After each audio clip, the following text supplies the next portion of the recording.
Comentário de João Calvino, do Salmo 27. Nesse salmo, Davi repassa os desejos e meditações com que havia se exercitado em meio aos seus grandes perigos.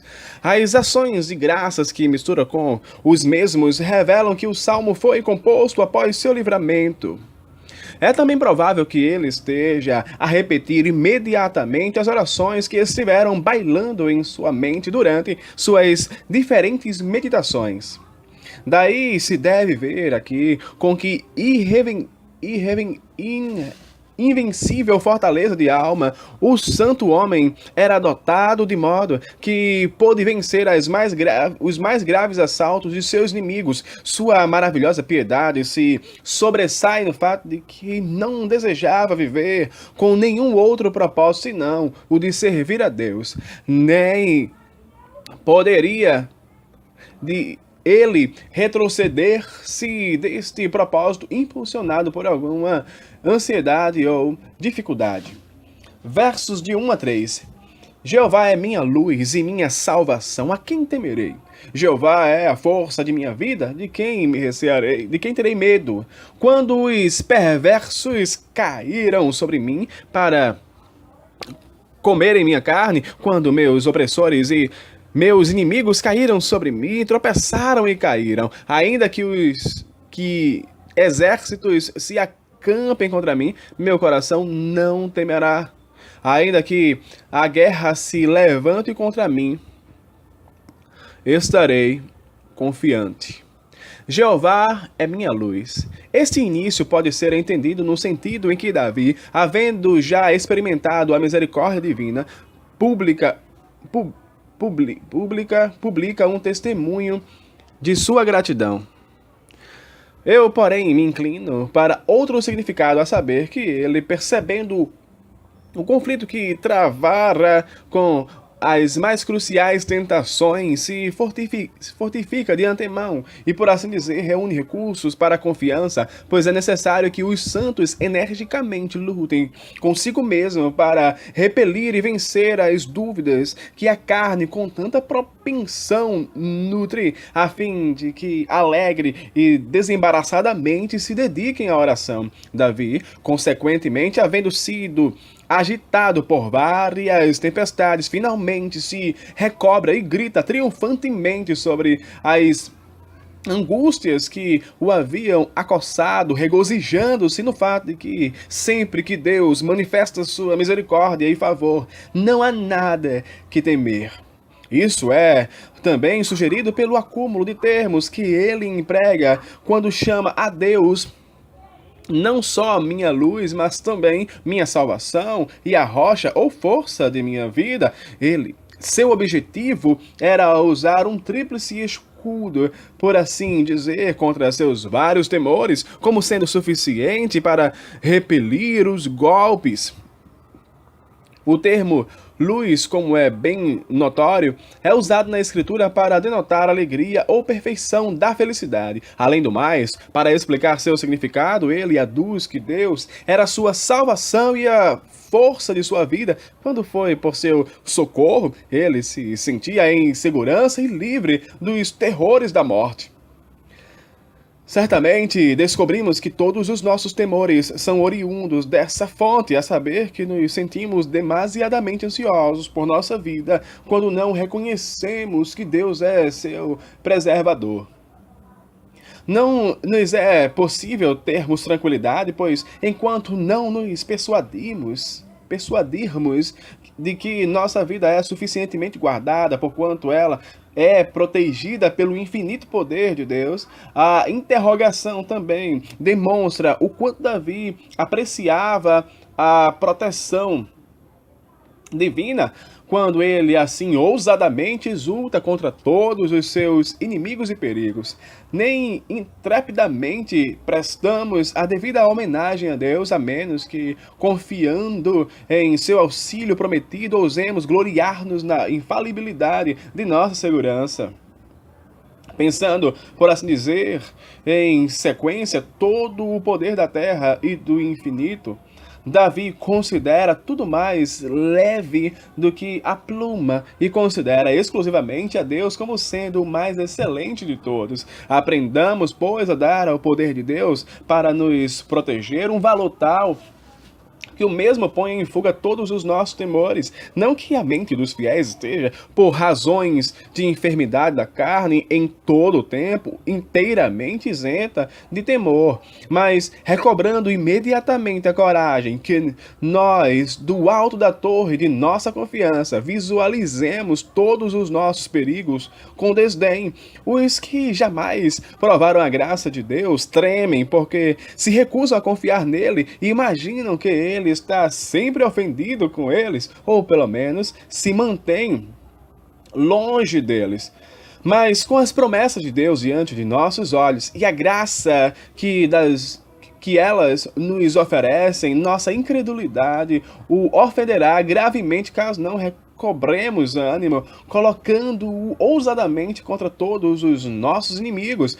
Quando Deus, pois, bondosamente nos atrai para si e nos assegura que cuidará de nossa segurança, uma vez que tenhamos abraçado suas promessas, ou porque cremos que ele nos é fiel, é mister que exaltemos sublimemente seu poder, a fim de mantermos nossos corações cativos com admiração por ele. Devemos notar bem esta comparação.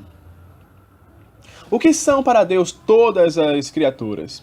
Além do mais, temos de estender esta confiança ainda mais, a fim de banir de nossas consciências todos os temores. Como Paulo, ao falar de sua salvação, ousadamente exclama: se Deus é por nós, quem será contra nós? Romanos 8:34. Quando os perversos caíram sobre mim. Não há razão para traduzir esta sentença no tempo futuro, como alguns intérpretes fazem, mas quando retemos o pretérito que os profetas empregam, as palavras podem ser explicadas de uma dupla forma.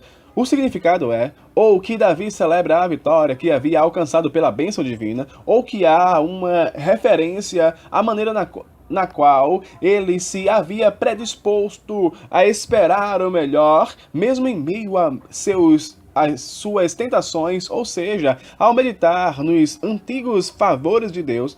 Esta é a exposição de minha preferência. Ambas, porém, equivalem à mesma coisa e implicam que Davi não tinha razão de doravante duvidar da assistência divina quando ponderava em sua experiência anterior, pois nada é de maior utilidade para confirmar nossa fé do que a lembrança daqueles exemplos em que Deus claramente nos deu prova, não só de sua graça, mas também de sua veracidade e poder.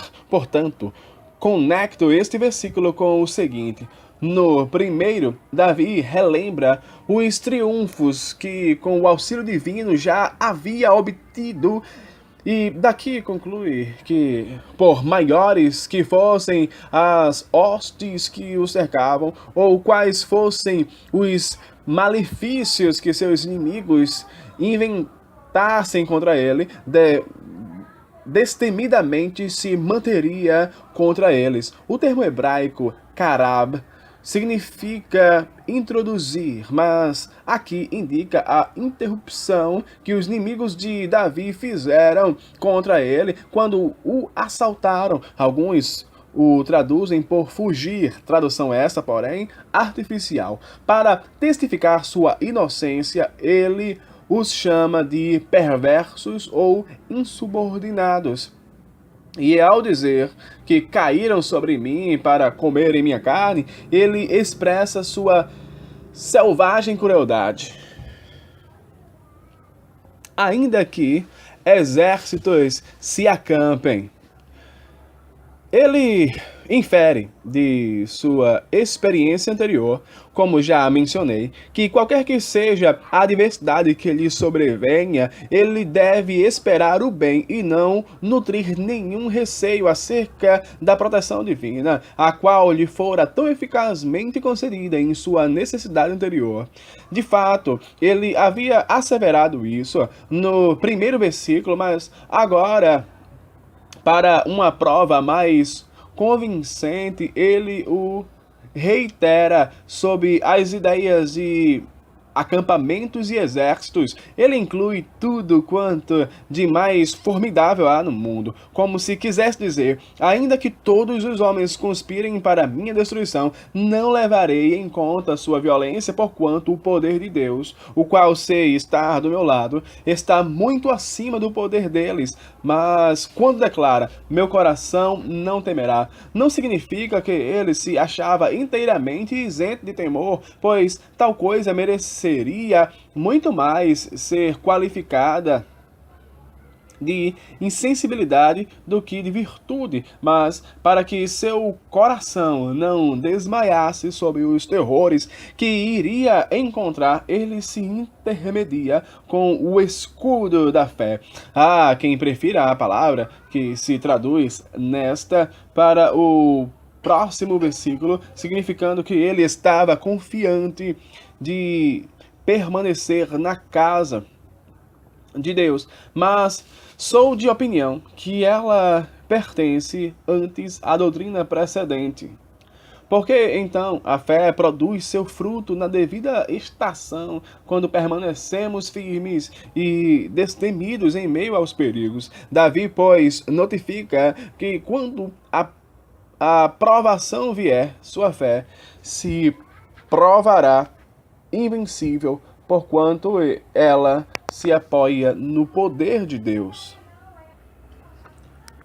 Versos de 4 a 6. Uma coisa tenho desejado de Jeová, e irei em busca dela, que eu possa habitar na casa de Jeová todos os dias da minha vida, para contemplar a beleza de Jeová e diligentemente avaliar seu templo, pois ele me ocultará em sua tenda no dia do mal, ele me ocultará no lugar secreto de sua tenda, me porá sobre uma rocha, e agora ele exaltará minha cabeça acima de todos os meus inimigos que me cercam, e oferecerei sacrifícios de alegria em seu tabernáculo. Eu cantarei e louvarei a Jeová.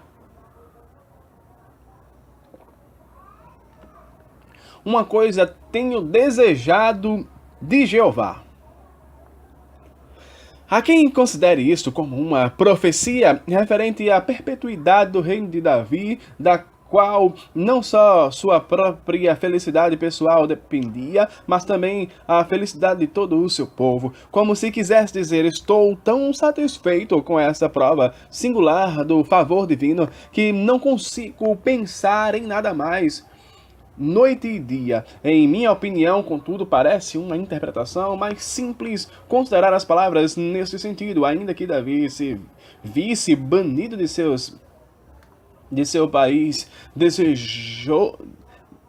despojado de sua vida, roubado de sua família, enfim despojado de sua subsistência. Todavia, ele não estava tão ansioso pela recuperação dessas coisas do que pela tristeza e aflição que sentia por seu banimento do santuário de Deus e pela perda de seus privilégios sagrados. Sob a palavra, há uma antítese implícita na qual Davi, em desconsideração a todos os demais interesses, exibe seu intenso afeto pelo culto divino, de maneira tal que lhe era mais amargo ser exilado do santuário do que lhe ser negado acesso à sua própria casa. Portanto, que Davi desejava só uma coisa, a saber, habitar na casa do Senhor, deve ser lido numa só sentença, pois não há qualquer probabilidade de que tensione com isso algum desejo secreto que ele suprimira, visto que distintamente proclama o que principalmente o atribulava. Acrescenta também firmeza de propósito, declarando que não cessava de reiterar estas orações. É possível ver muitos, à primeira vista, se impelindo com grande impetuosidade, cujo ardor, no decorrer do tempo, não só enlanguece, mas é quase imediatamente extinto. Ao declarar, pois, que perseveraria nesse desejo durante toda a sua vida, ele, com isso, faz distinção entre ele e os hipócritas. Entretanto, é mistério que observemos por qual motivo Davi era tão poderosamente estimulado. Seguramente, diria alguém, ele podia ter invocado a Deus fora do recinto do templo. Sempre que vagueava como exilado, ele levava consigo a preciosa promessa de Deus, de sorte, que não carecia dar tão grande valor à vista externa do edifício. Ele parece, por uma ou outra grosseira imaginação, supor que Deus poderia estar enclausurado entre madeiras e pedras. Se examinarmos, porém, as palavras mais minuciosamente, nos será fácil de ver que seu objetivo era completamente distinto de uma mera visão do nobre edifício e seus ornamentos ainda, que de grande valor. Realmente, ele fala da beleza do templo, mas coloca tal beleza não tanto na aparência que podia ser contemplada com os olhos, quanto em ser ele o modelo celestial que fora mostrado a Moisés, como se acha escrito em Êxodo 25:40, atenta, pois, que os faças conforme seu modelo, que te foi mostrado no monte, visto que a forma do templo não foi arquitetada conforme a sabedoria humana, senão que era uma imagem de coisas espirituais. O profeta dirigiu seus olhos e todo o seu afeto para este objeto. A necessidade deles foi, pois, é realmente detestável, porquanto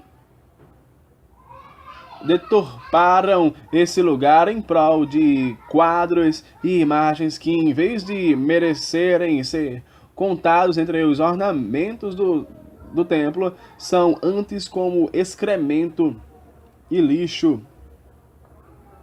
maculando toda a pureza das coisas santas. Devemos agora considerar se os fiéis devam ter a mesma opinião sobre a dispensação cristã ou evangélica. Admito que, de fato, vivemos em circunstâncias muito diferentes daquela do antigo país, mas enquanto Deus ainda preservar seu povo sob certa ordem externa e atraí-lo para si por meio de instruções terrenas, os templos ainda terão sua beleza, a qual merecidamente deve atrair para si os afetos e os anelos dos fiéis. A palavra, os sacramentos, as orações públicas e outros auxílios do mesmo gênero não podem ser negligenciados sem um perverso menosprezo por Deus, que se nos manifesta nessas ordenanças como num espelho ou imagem. Pois ele me ocultará em sua tenda. Aqui, o profeta assegura a si mesmo que sua oração não seria em vão, embora esteja ele, por algum tempo, privado do santuário visível, não nutre dúvida de que sempre que precisar experimentar o protetor poder de Deus, Ele alude ao templo em virtude de o mesmo ser para os fiéis um símbolo da presença divina, como se quisesse dizer que, ao formular o pedido que mencionara, de modo algum perde seu tempo, pois cada um de nós que busque a Deus sinceramente e com um coração puro será escondido em segurança debaixo das asas de sua proteção. Ele, portanto, afirma que a figura do templo não era algo sem sentido, porque ali Deus, por assim dizer, estende suas asas para reunir os verdadeiros crentes debaixo de sua proteção. Disto ele conclui que, como não acalentava nenhum desejo maior do que fugir para refugiar-se debaixo dessas asas, ali haveria um refúgio preparado para ele em tempos de adversidade sob a proteção divina, a qual, sob a figura de uma rocha, ele nos informa que seria inexpugnável como torres que, por causa da resistência, logravam ser construídas nos tempos antigos em lugares mais elevados. Portanto, embora ele se visse nesse tempo cercado por inimigos de todos os lados, contudo, se gloriava no fato de que os venceria. É deveras uma forma comum de expressão nas Escrituras dizer que os que se veem opressos com tristeza andam com as costas arqueadas e com o semblante abatido, enquanto que, por outro lado, erguem suas cabeças quando sua alegria é restaurada. E foi assim que Davi falou no Salmo 3, versículo 4. E tu, Senhor, és aquele que exalta a minha cabeça. Mas, visto que o cerco é aqui posto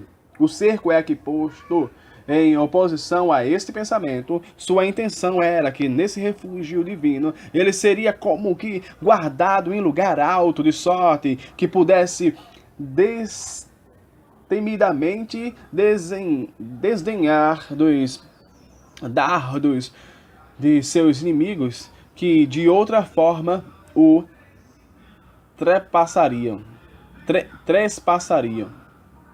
E ao esperar por vitória, ainda que fosse reduzido a grandes dificuldades, como se ameaçado de morte instantânea, ele nos dá uma notável prova de sua fé, pela qual somos instruídos a não medir o auxílio divino pelas aparências externas ou recursos visíveis, mas mesmo em meio à morte, devemos esperar pelo livramento provindo de sua poderosa e vitoriosa mão.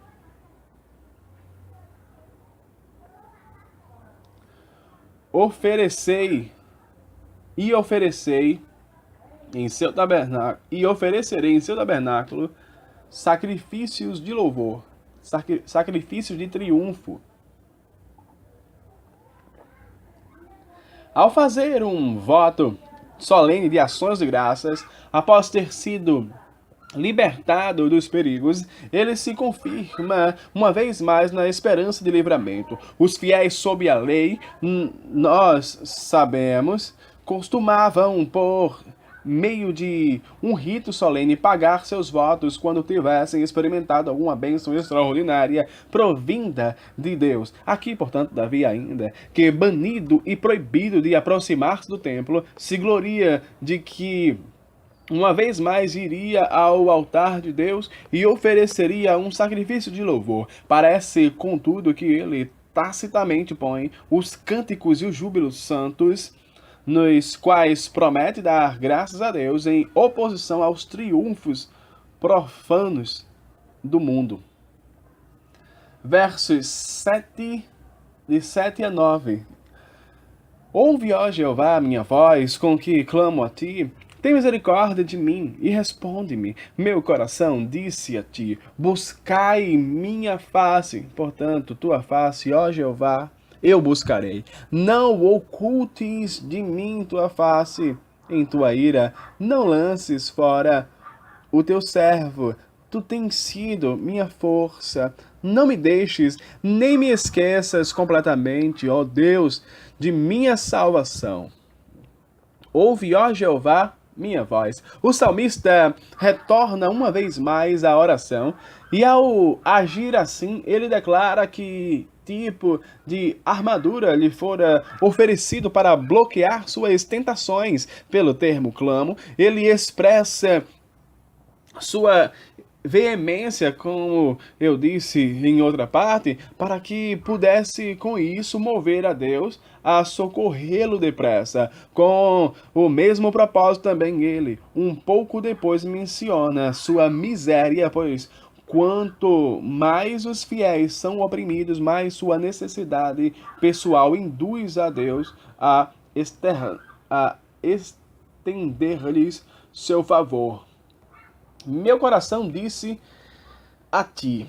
A mudança de pessoa nos verbos tem ocasionado variedade de interpretações deste versículo, mas quem quer que detidamente examine a intenção de Davi, perceberá que o texto flui perfeitamente bem. Como não nos convém precipitarmos-nos temerariamente na presença de Deus, antes que ele nos chame, Davi primeiro nos conta que ele cuidadosamente considerou quão mansa e amavelmente Deus antecipa seu povo, convidando-o a espontaneamente buscar sua face. E então, recobrando seu contentamento, ele declara que atenderá a quantos chamar a si.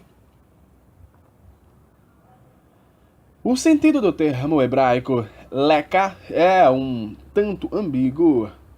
Pode significar o mesmo que tibi, a ti, em latim, visto porém que a letra hebraica lamed é frequentemente usada para a preposição de ou concernente, pode com bastante propriedade ser traduzida por meu coração tem dito de ti. Explicação esta para a qual se inclina a maioria dos intérpretes. Em minha opinião, contudo, é mais provável que denote uma conversação mútua entre Deus e o profeta. Tenho dito que ninguém pode confiadamente sair em busca de Deus enquanto o caminho não for aberto pelo convite de Deus mesmo, como alhures demonstrarei à luz da declaração do profeta. Eu direi, é o meu povo, e dirão, o Senhor é o meu Deus. Davi, consequentemente, diz que dessa forma a porta se abriu para que ele buscasse a Deus. Ele formula esta promessa e então responde, por assim dizer, a Deus. E com certeza, se esta sinfonia não precedesse e ninguém faria coro ao convite. Portanto, assim que ouvirmos Deus se nos apresentando, respondamos confiadamente com amém. E meditemos conosco mesmos em suas promessas, como se fossem familiarmente a nós endereçadas. Por isso, os verdadeiros crentes não carecem de buscar algum artifício sutil ou circuitos tediosos para introduzir-se no favor de Deus, visto que este prefácio lhes prepara tão facilmente um caminho. Por indignos sejamos nós de ser recebidos por ti, ó Senhor, contudo teu mandamento pelo qual nos ordenas a ir a ti, nos é encorajamento suficiente. A voz de Deus, portanto, deve ressoar em nossos corações como um eco nos lugares sagrados, para que deste modo mútuo, deste acordo mútuo, emane confiança para invocá-lo. O termo face é comumente explicado no sentido de auxílio ou socorro, como se ele quisesse dizer: busque-me. Quanto a mim, porém, estou persuadido de que a alusão aqui é também ao santuário e que Davi se refere ao modo de manifestação no qual Deus costumava apresentar-se em algum grau visível. Indubitavelmente é ilícito formar qualquer ideia grosseira e carnal dele, visto, porém, que ele destinara a arca do concerto para ser emblema de sua presença. Ela é por toda parte, sem qualquer impropriedade denominada sua face. É de fato verdade que nos achamos muito distanciados de Deus enquanto habitarmos este mundo, visto que a fé está muito distante da vista. Mas é igualmente verdade que agora vemos Deus como que através de um espelho e obscuradamente, até que publicamente ele se nos manifeste no último dia. Nesta palavra, pois, estou persuadido de que nos são apresentados aqueles auxílios pelos quais Deus nos põe em sua presença, descendo de sua inconcebível glória até nós e nos munindo na terra com uma visão de sua glória celestial. Visto, porém, que segundo seu soberano beneplácito, ele nos concede a bênção de olharmos para ele como faz na palavra e nos sacramentos, convém nos fixarmos firmemente nossos olhos neste aspecto, para que não se dê conosco o que ocorreu com os papistas, que por meio das mais desenfreadas invenções impiamente transformaram Deus em tudo quanto saciasse suas astutas fantasias ou seus cérebros concebessem. Não ocultes de mim tua face. O salmista elegantemente prossegue na mesma forma de linguagem, mas com um significado diferente. A face de Deus é agora empregada para descrever os efeitos sensíveis de sua graça e favor, como se houvesse dito: Senhor, faz-me realmente experimentar que estás sempre perto de mim e me permites claramente contemplar teu poder em me salvar. Que observemos bem a distinção entre o conhecimento teórico derivado da palavra de Deus e o que é denominado de conhecimento experimental de sua graça, pois visto como Deus se revela presente em ação, como costuma-se dizer, ele deve ser primeiramente buscado em sua palavra, a cláusula que se segue: em tua ira não lances fora o teu servo. Alguns intérpretes judeus apresentam uma forma muito forçada, ou seja, não permitas que teu servo seja imerso nas ímpias preocupações deste mundo, as quais nada são senão ira e loucura. Eu, contudo, prefiro traduzir o termo hebraico natá, como muitos o traduzem, a saber, voltar-se de ou afastar-se.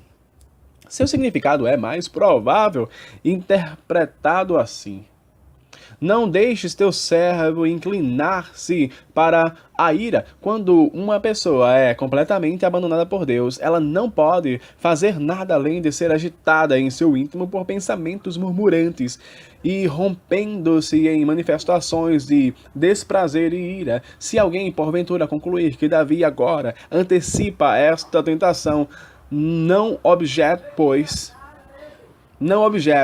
não era sem razão que ele se visse acometido de impaciência, a qual nos enfraquece e nos faz ir além dos limites da razão.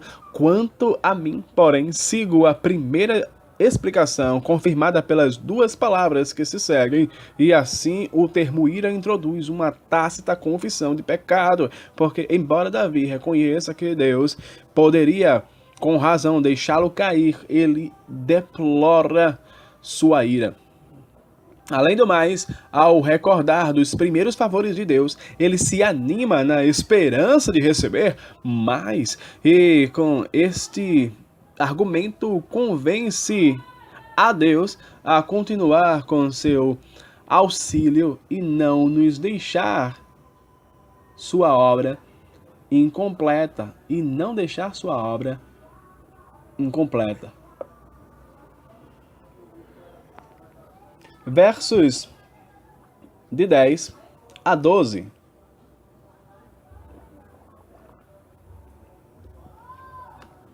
Quando meu pai e minha mãe me desampararem, Jeová me acolherá.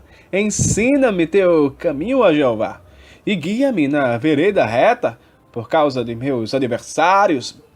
Não me entregues ao desejo de meus opressores, porque falsas testemunhas se levantaram contra mim e os que dão à luz a violência.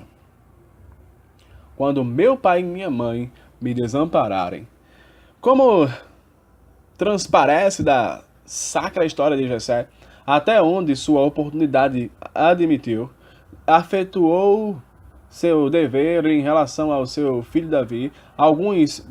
Efetuou seus deveres em relação ao seu filho Davi.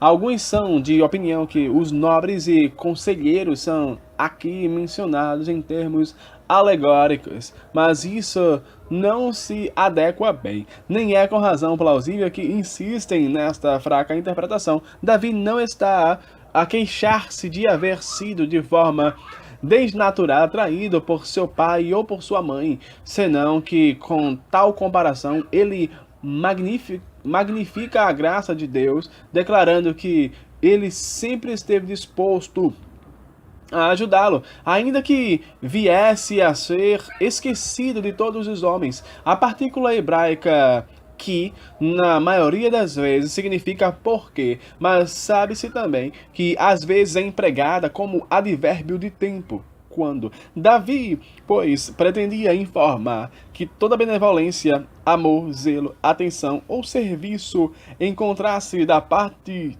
dos homens, tudo isso é muito inferior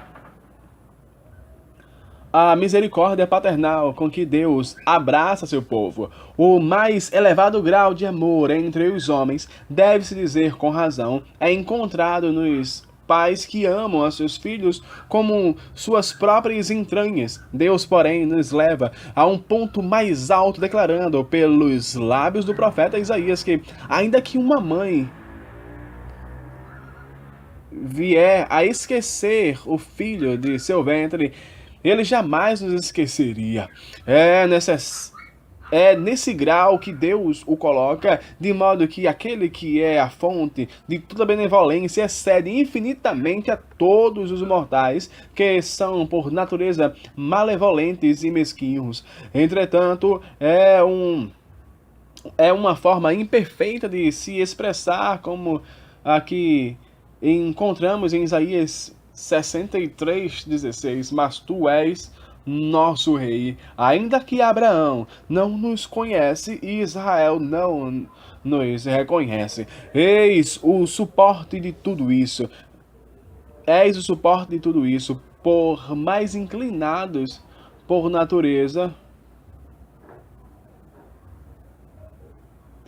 eis o suporte de tudo isso. Por mais inclinados, por natureza, os pais terrenos sejam em ajudar seus filhos, ou ainda que se esforcem ao máximo por nutri-los com o mais ardente dos afetos, contudo, o afeto seria totalmente extinto da terra se Deus não cumprisse em relação a seu povo a função de pai e de mãe, do qual fato se deduz que vilmente subestimaríamos a graça de Deus se porventura nossa fé não se erguer acima de todos os afetos da natureza, pois é mais fácil que as leis da natureza sejam subvertidas centenas de vezes do que Deus falhar em relação a seu povo. Ensina-me teu caminho, ó Jeová. Muitos pensam que Davi, neste ponto, roga a Deus que o guie através de seu espírito, a fim de que ele não excedesse seus inimigos na prática da violência e da perversidade. Tal doutrina, indubitavelmente, é muito proveitosa, mas não parece concordar com o escopo da passagem. Em minha opinião, é uma interpretação mais simples considerar que Davi deseja, a fim de escapar das tramas e da violência de seus inimigos, que Deus lhe estenda sua mão e o conduza em segurança para que suas atividades encontrassem um feliz resultado. Ele põe vereda reta em oposição às dificuldades e impedimentos que são postos em lugares íngremes e de difícil acesso, os quais ele não tinha como vencer, a menos que Deus exercesse a função de guia para conduzi-lo. Aquele, porém, que deseja entregar-se à guarda e proteção de Deus deve antes renunciar os artifícios ardilosos e ímpios. Não devemos esperar que Deus, que só promete um feliz resultado aos de coração sincero e aos que confiam em sua fidelidade, abençoe os conselhos fraudulentos e ímpios. Não me entregues ao desejo de meus opressores. O substantivo nefesh significa concupiscência, vontade ou desejo. E a linguagem de Davi implica: não me entregues ao deleite ou concupiscência de meus inimigos. E assim ele informa que eles avidamente abriam covas para a sua destruição. Deus livra a seu povo de duas maneiras: ou abrandando a crueldade dos ímpios, tornando-os mansos, ou se lhes permite arder em fúria, restringe seu poder e violência, de sorte que desejam e se esforçam em vão em fazer malefícios. O salmista mais adiante acrescenta que é perseguido com calúnias e falsas acusações, bem como com franca violência, pois ao dizer que dão à luz a violência, sua intenção é que eles não falam de outra coisa senão de guerra e mortandade. E assim vemos que o santo homem era miseravelmente oprimido de todos os lados. Mesmo sua integridade, que sabemos ter sido singular, não podia livrá-lo das amargas e letais calúnias, e era ao mesmo tempo dominado pela violência e força de seus inimigos. Se os ímpios, pois, em qualquer época se erguerem contra nós, não só com ameaças e violência cruel, mas também para imprimirem sua inimizade uma aparência de justiça, caluniando-nos com mentiras, lembremos-nos do exemplo de Davi, que era assaltado de ambas as formas. Não só isso, mas recordemos que Cristo, o Filho de Deus, sofreu injúria não menos das línguas mentirosas do que da violência. Além do mais, esta oração foi ditada para nosso conforto, para notificar que Deus pode manter nossa inocência e opor o escudo de sua proteção contra a crueldade de nossos inimigos. Versos de 13 a 14. Se eu não tivesse crido ver a bondade de Jeová na terra dos viventes, espera em Jeová, tem bom ânimo, e ele fortalecerá teu coração. Espera tu também em Jeová.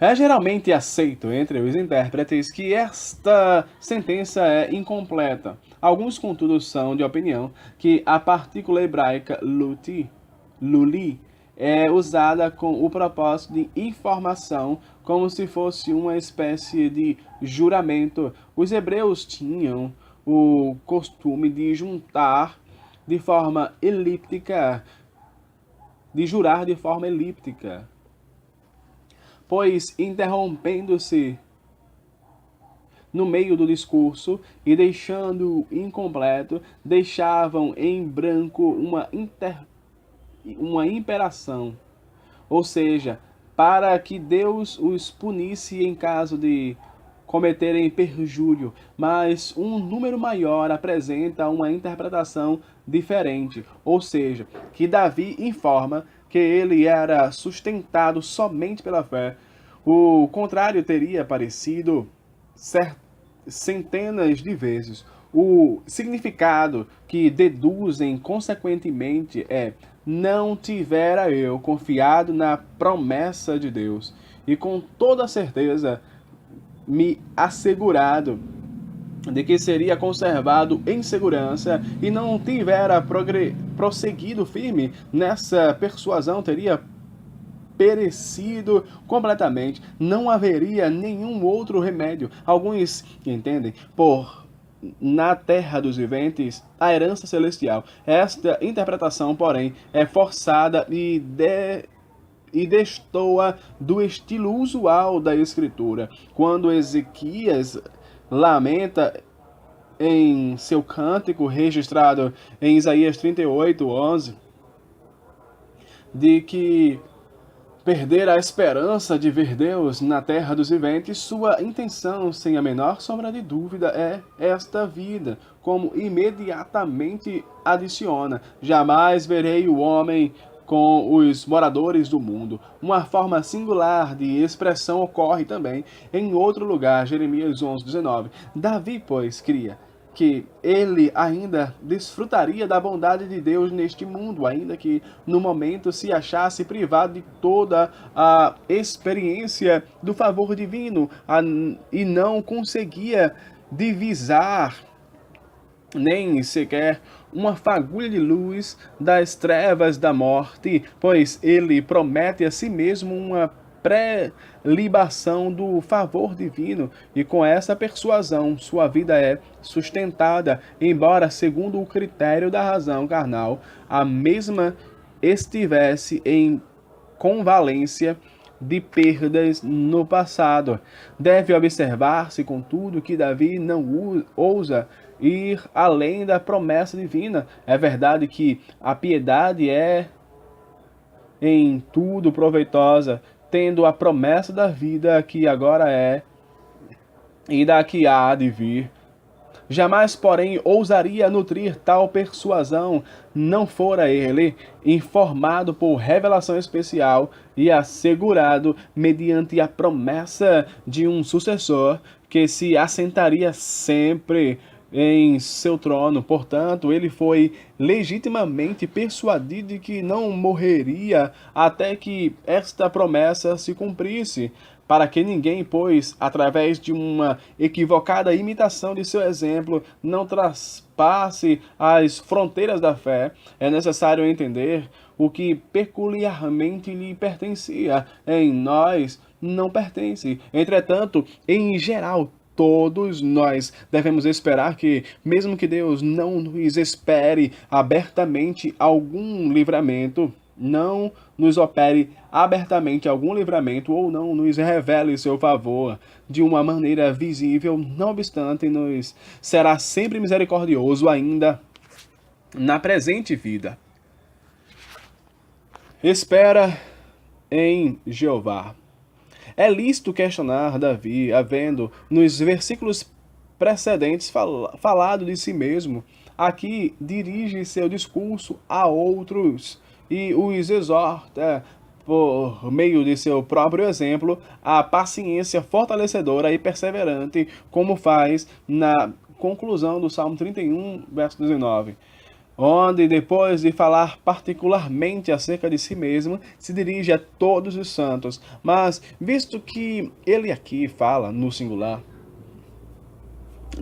e não usa qualquer sinal de que dirige seu discurso a outros, em minha opinião é provável que o aplique a si mesmo com o fim de encorajar ainda mais sua confiança em Deus, para que em ocasião alguma seu coração viesse a se desfalecer, uma vez que era cônscio de sua debilidade e sabia que sua fé era o grande meio de preservá-lo em segurança. Ele oportunamente se fortalece para o futuro sob o verbo esperar. Igualmente, ele se conscientiza de novas provações e põe ante seus olhos a cruz que deveria carregar. Somos, pois, convidados a esperar em Deus quando retraindo de nós sua graça, ele permite que nos definhamos submersos em aflições.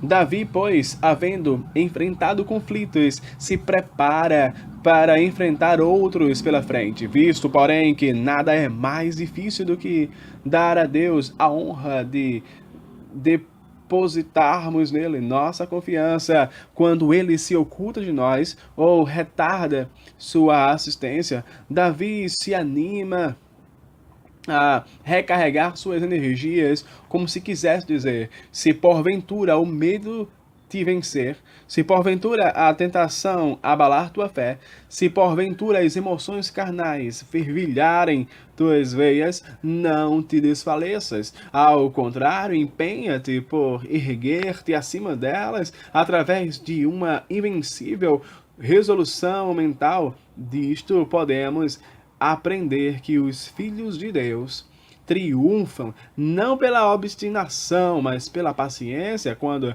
tranquilamente confiam suas almas a Deus, como diz Isaías: na quietude e na confiança tereis vossa força. Isaías 30, versículo 5. Como Davi não se sentia preparado para grandes e difíceis esforços, ele se apropria da força divina através da oração. Tivera ele dito não mais que age como homem e pareceria ter realçado as emoções de seu próprio livre-arbítrio. No entanto, imediatamente acrescenta a guisa de correção que Deus é quem tinha toda condição de fortalecer seu coração e mostra com suficiente clareza que quando os santos se esforçam vigorosamente, sua luta é na força de outro e não na sua própria. Davi não faz como os papistas, que põem seus próprios esforços no que é vão e a seguir suplicam pelo auxílio divino. Ele, porém, uma vez cumprido seu próprio dever, embora soubesse ser destituído de energia própria, ora para que sua deficiência fosse suprida pela graça do Espírito Santo.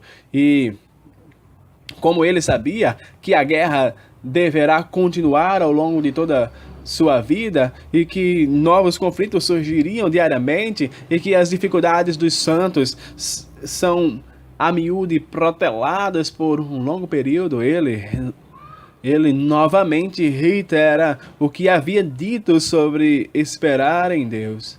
Espera somente em Jeová.